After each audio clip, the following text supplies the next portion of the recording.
Hello my dear students, I am Dr. Iram Khan and today we will take up the next part of the unit on biotechnology for class 12th.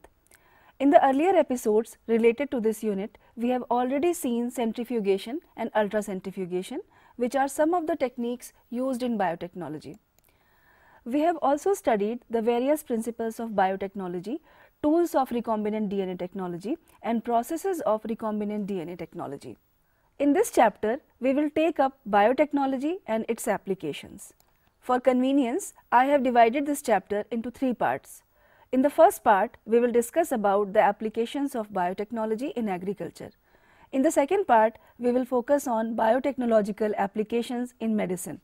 In the third part, the discussion will be focused on transgenic animals and plants and ethical issues in biotechnology. Dear students, we know that biotechnology is the use of living systems and organisms to develop or make useful products. We can also say this in a way that any technological application that uses biological systems, living organisms or derivatives thereof to make or modify products or processes for specific use can be considered as biotechnology. Biotechnology deals with industrial scale production or biopharmaceuticals and biologicals using genetically modified microbes, fungi, plants and animals. The application of biotechnology include therapeutics, diagnostics, genetically modified crops for agriculture, processed food, bioremediation, waste treatment and energy production.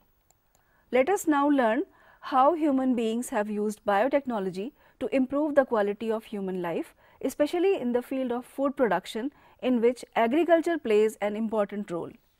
Biotechnology plays an important role in agricultural improvements.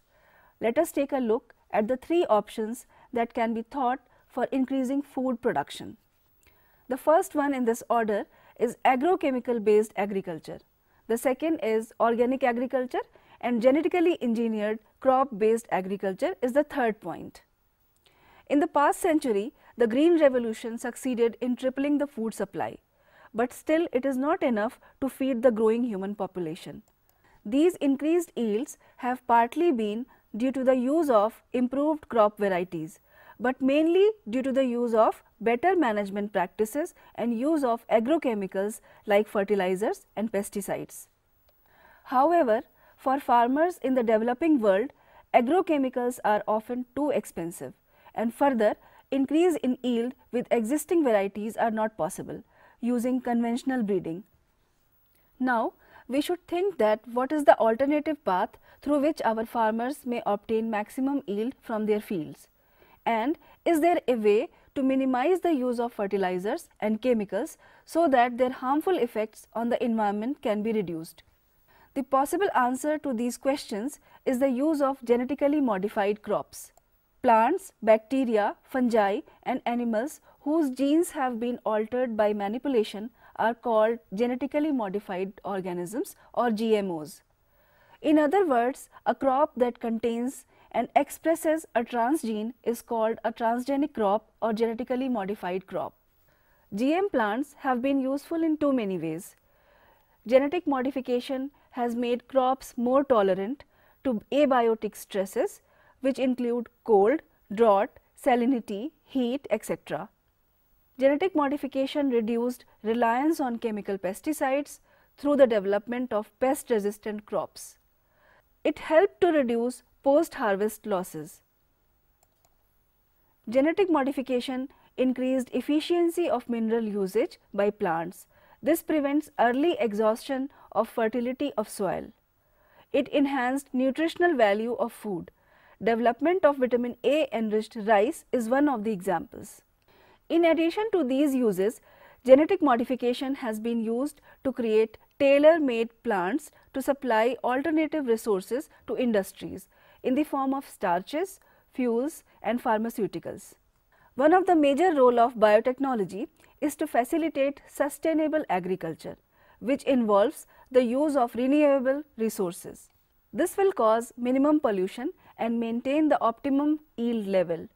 Only the sustainable agricultural practices can be continued indefinitely.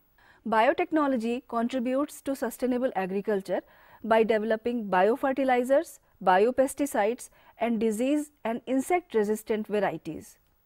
Students, let us see what are biofertilizers. As we know that fertilizers are substances which bring about soil nutrient enrichment, they can be chemical fertilizers, green manures and biofertilizers. The microorganisms which bring about nutrient enrichment of the soil are called biofertilizers. They are employed to enhance the availability of nutrients like nitrogen and phosphorus to the crops. Biofertilizers include nitrogen fixing organisms such as bacteria, cyanobacteria and fungi. Some of the applications of biotechnology in agriculture include the production of pest resistant plants which could decrease the amount of pesticides used for their production. Now, let us study about Bt toxin. It is produced by a bacterium called Bacillus thuringiensis. Bt toxin gene has been cloned from the bacteria. Bt toxin gene has been expressed in plants to provide resistance to insects without the need for insecticides. In effect, it created a biopesticide. Some of the examples of pest resistant plants are Bt cotton, Bt corn, Bt rice, Bt tomato, Bt potato, Bt soyabean, etc. Let us see some features of Bt cotton. Some strains of Bacillus thuringiensis produce proteins that kill certain insects such as Lepidopterans, Coleopterans and Dipterans. Bacillus thuringiensis forms protein crystals during a particular phase of their growth. These crystals contain a toxic insecticidal protein.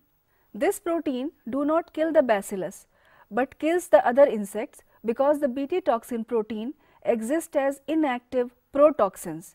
But once an insect ingests the inactive toxin, it is converted into an active form of toxin. This is due to the alkaline pH of the gut which solubilize the crystals. The activated toxin binds to the surface of midgut epithelial cells and create pores that cause cell swelling and lysis and eventually cause death of the insect.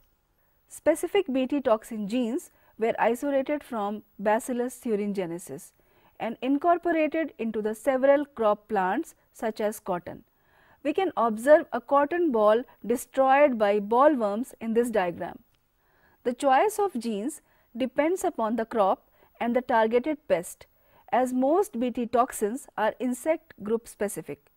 The toxin is coded by a gene named CRY.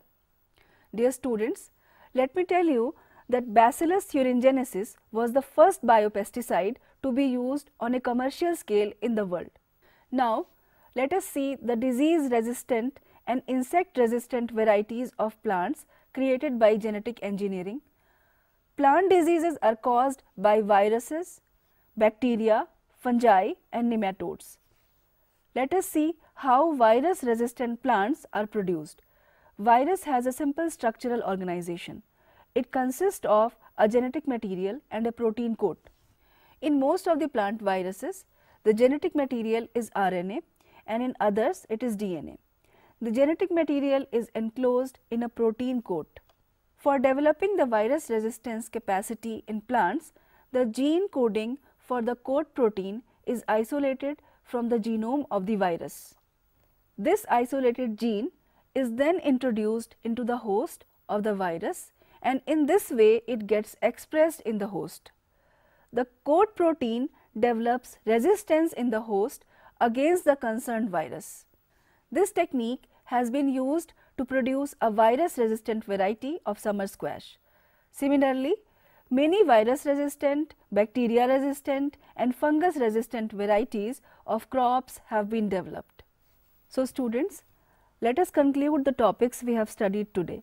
We have seen that biotechnology contributes to sustainable agriculture by developing biofertilizers, biopesticides and disease and insect resistant varieties. We have also discussed about Bt toxin, Bt cotton and developing virus resistant varieties in detail. In the next episode of this chapter, we will discuss the applications of biotechnology in medicine. Till then, Goodbye and take care.